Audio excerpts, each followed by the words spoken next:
Hey everyone, Laz here and happy Friday. And welcome back to Finance Friday, a part of my Real Talk Laz journey where we just don't talk about mental health. We talk about the real things that impact it. Because let's be real, money stress is one of the biggest silent battles people deal with on every single day. That pressure to provide, that anxiety around spending, the guilt, comparison, and overthinking. And that's real. So the series isn't about flexing and it's not about selling you a dream. It's about building a relationship with money that actually protects your peace and your mental health. We talk about simple systems and real experiences, and most importantly, honest conversations. Because at the end of the day, your wallet and your mental health are more than connected than you think. So let's get into it. So this video I wanted to talk about essentially is my credit card journey and my roadmap in regards to credit cards, and most importantly, how it impacted my mental health. Right. So when I first started into my credit card journey, I realized that hey, credit cards are something that I thought were great, but also didn't really understand them. Right. I didn't realize, that they were essentially a double-edged sword, right?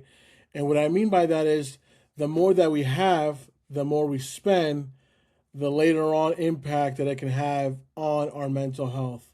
And I'll talk about that a little bit more later on in this video, but I wanted to go ahead and start sharing kind of with the cards that I've had over the course of my journey in my credit card journey. And the first one's first is my Discover card. As you can see, it's all Spain themed. But basically, this card I got shortly after I graduated from Norwich back in 2014. It was the first card that would accept me, and it gave me like a $500 limit at the time.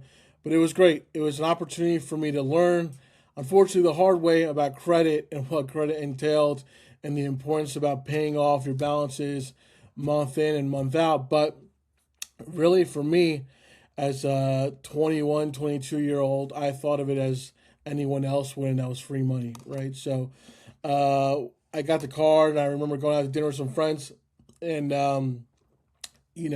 hey, my treat, and all that good stuff. And I realized quickly that hey, at the end of that month, that balance was due or a minimum payment, but ideally, as we all know, minimum payments equals interest if not paid statement balance in full. But who's going to tell a 22-year-old that, right? So essentially, I just kept racking it up, and then I realized I had like $5 in available credit. And at the time, I was working part time somewhere because I was still trying to figure out what I was going to do with my career and my life.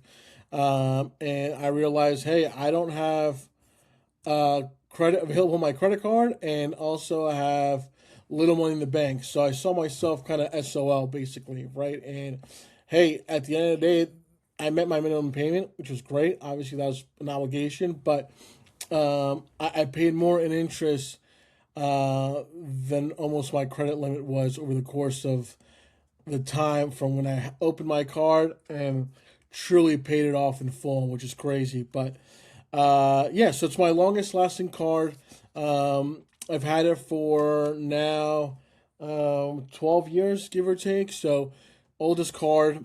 And pretty much up until like 2 years ago, my limit was still $500. Like, I don't know what beef Discover had with me, man, but like every 90 days, 120, I would request a credit limit increase, and it was like nothing. And even till then, like about a year or two ago, like I did it again, and like it hit prompted me with like a $2,000 increase. So I was shocked. So I took it. So yeah, now this card has $2,500 credit limit. I rarely use it anymore, honestly. I keep it open just because it is my oldest card.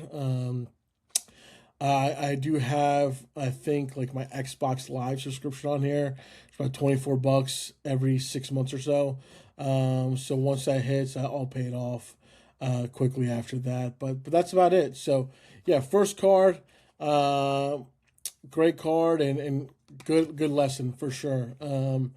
Now my second card I actually don't have. So Shortly after this, I got a city card, and that city card I remember was like black and green, and I don't know if I can find a photo. I'll add it up top, but basically it was like a city, maybe like equivalent to like a strata. I don't know, but long story short, I got that card a couple months after I got the Discover card, and that had an $1,800 limit.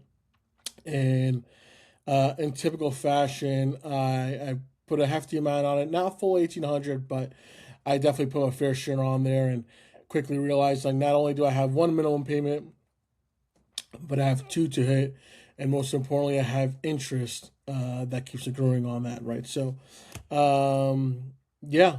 So from a mental health perspective, so shortly after I graduated, I had some student loans, and I started paying them off, right? And about 6 to 7 months after I graduated, I had gotten this letter from what I thought was a refinance company. And essentially, this company sent me a huge letter. I looked them up online, had reviews, all that good stuff.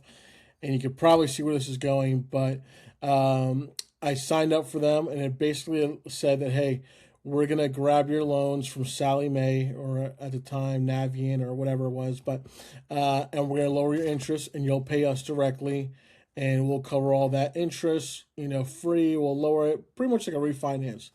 I was like, awesome, this is great. So I started to pay them, right? And super naive, and obviously faults all mine, but being vulnerable with you guys. About a couple months later, I get a letter from Sally Mae, and it's like, you're 90 days delinquent on your student loans. And I'm like, what? Like, I've been paying this organization, that they've been sending me receipts that they were paying you, and all that stuff. And long story short, I got scammed big time. And, regards to that, my credit took a big hit. Like, I'm talking, I was in like the middle 700s, like 750s, 760s, and I dropped all the way down to like 500 and overnight, right with that. So, huge mental health burden, to say the least. And I remember like Citi had reached out to me, and they were like, hey, we've now lowered your credit limit to $500. I think that's what I had available.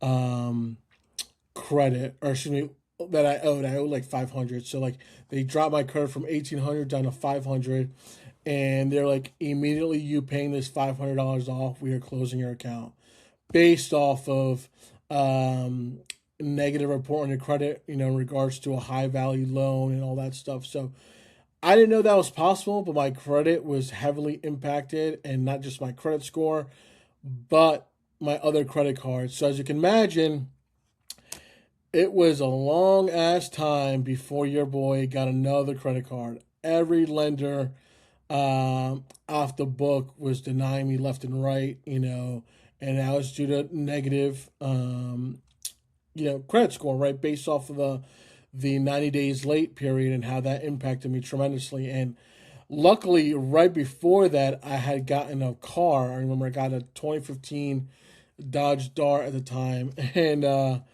so luckily that was good that I already had that vehicle under my name and my loan and all that stuff. But yeah, just being honest with you guys, that sucked, because I was pretty much at a standstill credit wise. And I remember paying off my Discover card immediately after, when I got a better job in that time period, and I strictly just stuck to debit card, and debit card, debit card, until some point down the road, a familiar face to the negative credit cards, fanboys and girls, but Credit One came knocking on my door, and this was years later, man. Yeah, probably like 2018, 2019. So about four-ish years later, and they offered me this exclusive invitation, all this and that.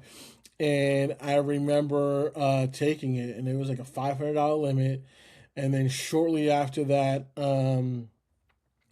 I got a $500 limit, and then shortly after that, I got an increase to about 1,000, and then about 1,500, and then ultimately I think it capped at about 2 grand. But yeah, so I had this card, used it, abused it, paid it off, used it, abused it, paid it off, and circle of life when it comes to Credit One. And as y'all may know, Credit One's probably not the best out there when it comes to credit cards.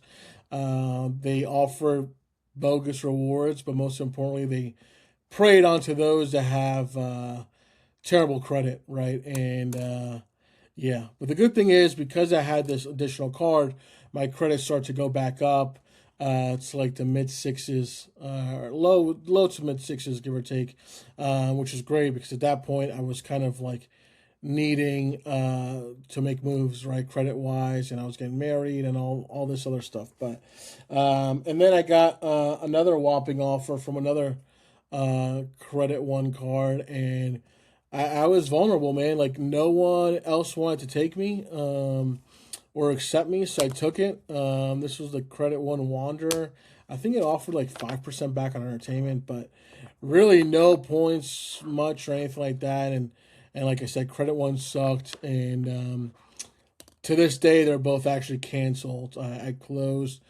I paid them off. I kept them open for a little bit just because I was like, hey, I want the credit history, but because I still had my Discover card, I was willing to roll the dice, and I went ahead. I called them. I closed them.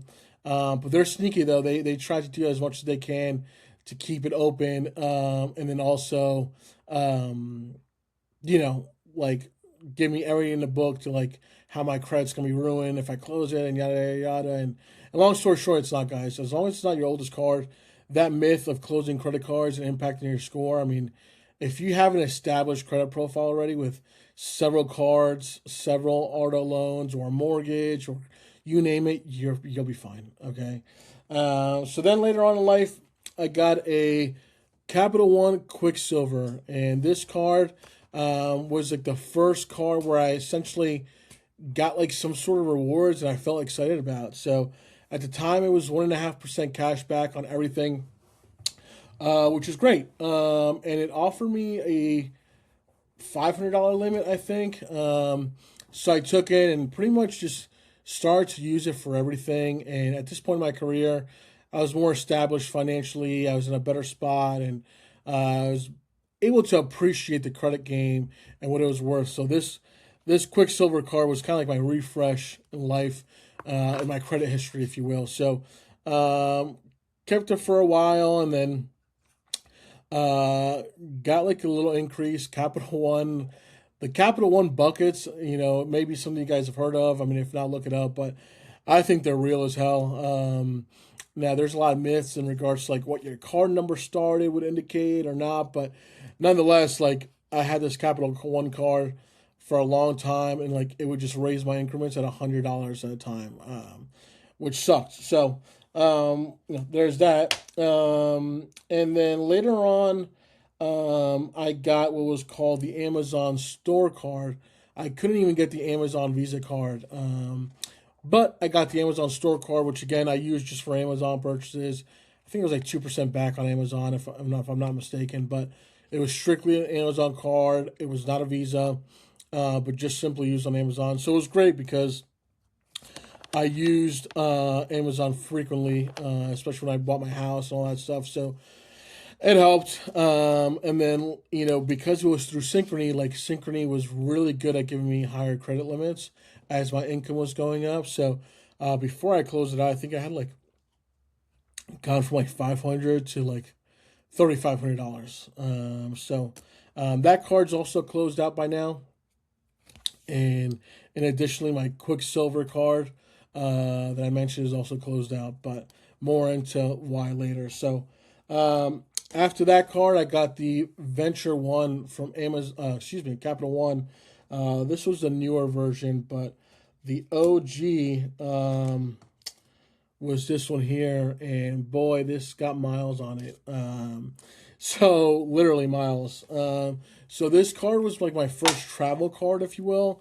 It earned me a 1.25% back, miles wise on every purchase. Really no cap, and this one gave me like a larger limit starting off. It was about $3,000, and to me, I was like, damn, like between this and my Quicksilver, like I'm in a good spot. So I pretty much started using this card for everything. I mean, I put my uh, phone bill, car insurance, heat, electricity, all my bills essentially except my car, student loan, and mortgage on it. And not only did I rack up the points quick as hell, but also um, it helped boost my relationship with Capital One. And this card's still active to date. I use it, sometimes just to keep it open, but I have about a $5,500 credit limit on it now.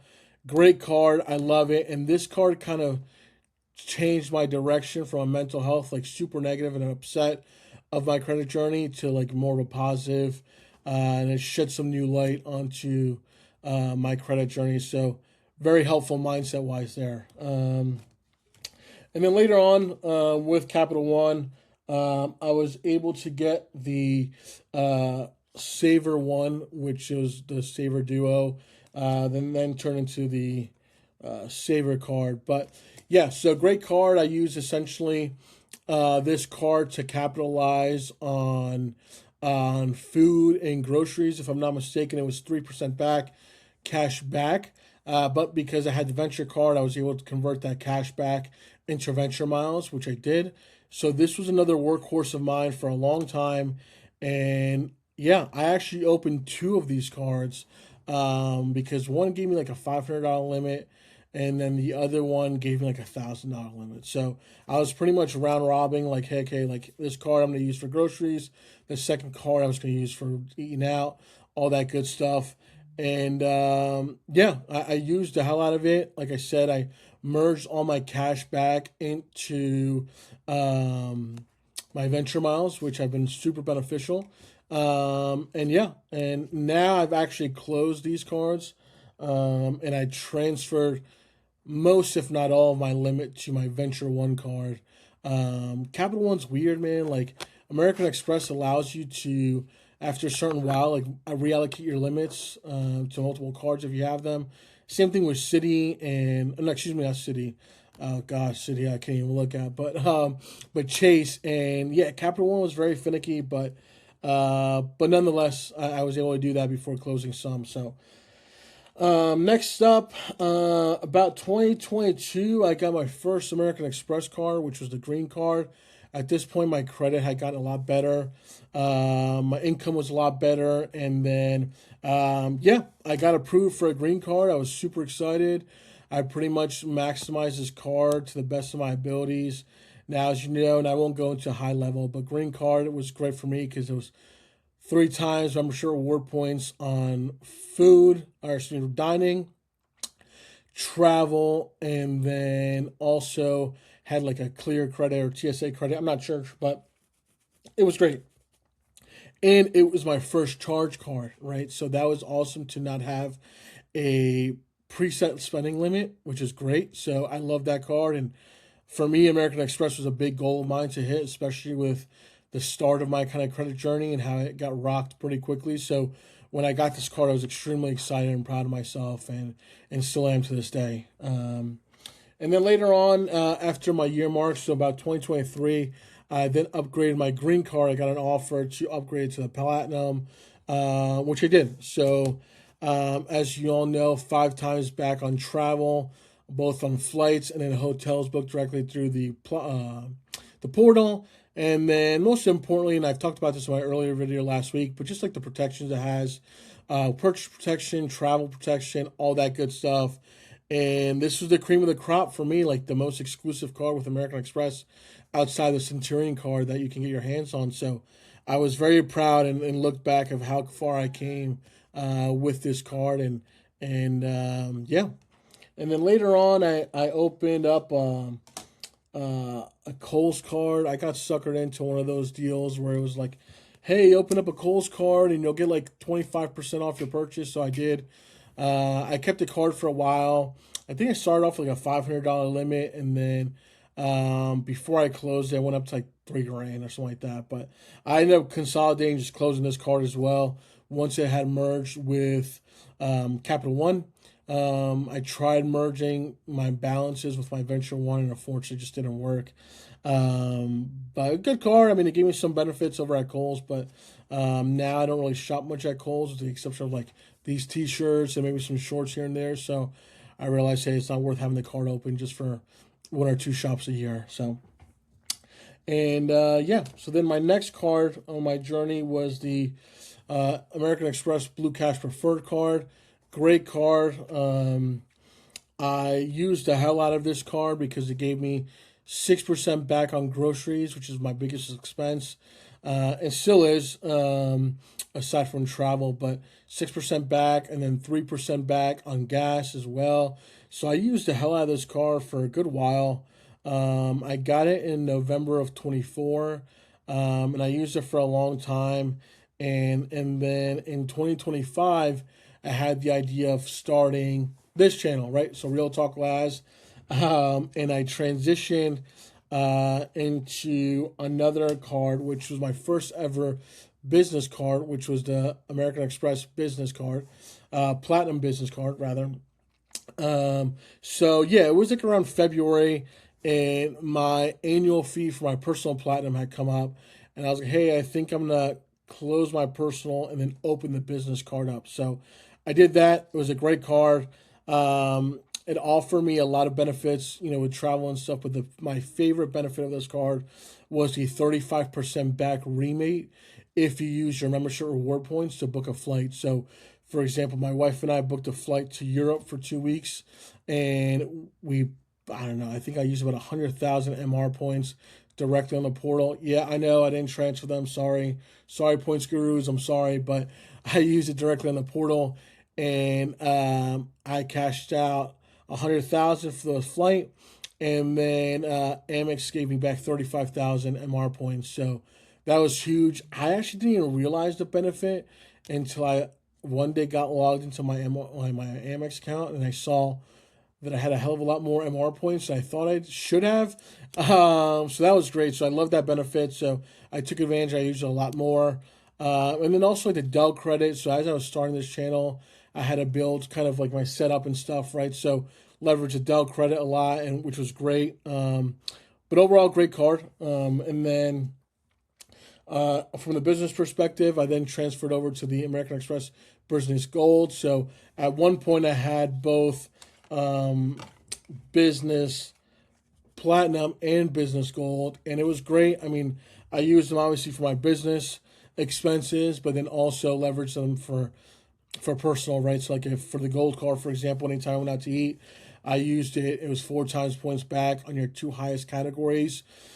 So I leveraged both food, so dining out, and then gas. So I drive a truck, gas, expensive. So I maximized the hell out of this card as well.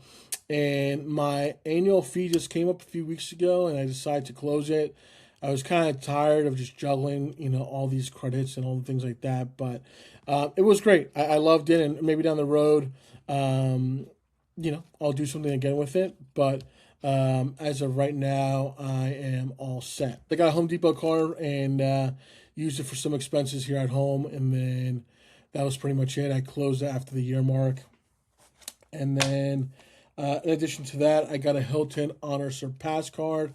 Great card. I really enjoyed the benefits of it with the hotel multipliers, with the food, gas, all that stuff, and how quickly it was to earn points within the Hilton ecosystem, which was awesome. I then later also closed this card and opened another card, so I'll go into that later on as well. And then, so then I also opened up the Rakuten card a few months back. I haven't really used it much, but I did get the sign-up offer, which was like spend $1,000 and get $200 cash back, something like that. So it was great around Christmas, and then I did get a very healthy limit. It was like $8,000 credit limit, which was awesome.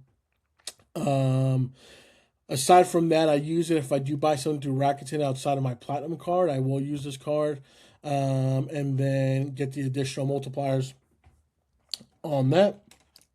And then additionally, around the holidays, I got the JetBlue regular card, JetBlue Plus, if I'm not mistaken. Super easy sign up bonus. It's like spend $2,000 and you get like 75,000 miles in JetBlue miles. So I did that. I put my daily spend on it for about 2, 3 months, knocked that out, and now it's kind of just sits in my sock drawer. But great multipliers. I do use it if I am flying JetBlue, but if not, I'll kind of keep in the sock drawer for now. And then I started to downgrade some of my cards, one of which was my Blue Cash Preferred. I downgraded to a Blue Cash every day. Um, I wasn't using the credits anymore in terms of entertainment, and the 6% was great and all, but I wanted to start downsizing kind of some of my cards. So what I did is I did downgrade this card to the Blue Cash every day, and I only have like one subscription on there where I just to keep it open. And then similarly with my Business Platinum, I did go ahead and downgrade that one as well to the Business Green.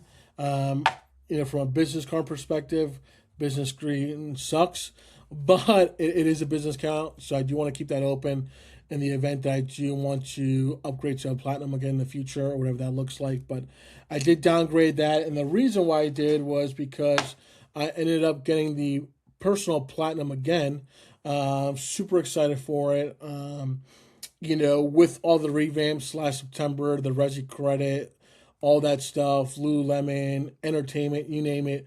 I thought, okay, I was super fortunate to have the Business Platinum, but when push came to shove, I couldn't wait to swap to the personal Platinum. So, as I mentioned in my first video, Finance Friday, it's pretty much my daily driver, along with my Hilton Aspire, and then my Amazon Visa card, which I don't, I do have it somewhere, but you guys know I do have my Chase Amazon Visa card, which I use solely on Amazon and Whole Foods if I do go.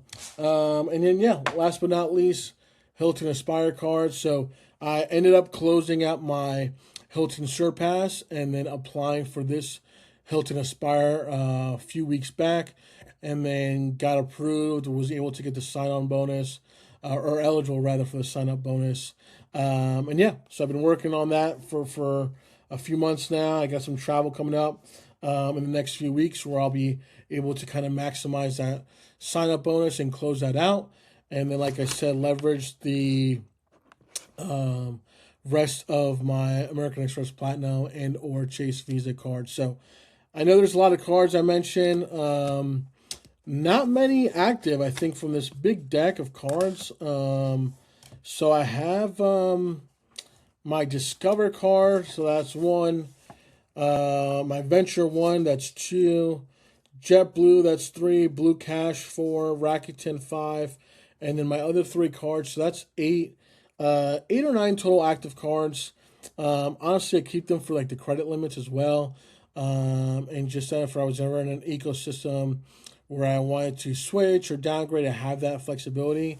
But as you know, my three main drivers that I've used just to simplify my course setup for everyday purchases are my American Express Platinum, my Hilton Aspire, and then also my Chase Amazon Visa. And yeah, so newsflash, my finances and all that stuff have got a lot better over the years. My mental health is in a lot better space. I don't have to worry about all these cards. I don't have to worry about all these balances. I'm clean cut, simple, and what works for me. And what I want to highlight is, from a mental health perspective, a lot of us compare to one another and think what works for them needs to work for me, or what works for you needs to work for me. And that's not the case, and that's okay. There's that famous saying that comparison is the thief of joy, and it can't be further much true. And it also applies to finances, lifestyle, you name it. So, listen, I might get some crap for having 3 cards, 2 of which with high annual fees as my daily drivers. But hey, honestly, that's what worked for me. If it works for you, great. If it doesn't, great. All better to you. I'm glad that something works for you. So, nonetheless, if you're still here, I appreciate you being here. Thank you so much. I know this is a long video, but I want to kind of share my roadmap with you. And, not everything is rainbows and butterflies and daisies. That, I'm just an average Joe that messed up as well in life. And that's okay. So I'm glad to be where I'm at. I'm glad for all your support. Glad for all you being here. And hopefully you stuck around to the end. But again, thanks for being here on episode 2 of Finance Friday and my credit roadmap. Look forward to next week. And if If I don't catch you, have a great day. Have a great weekend. Peace.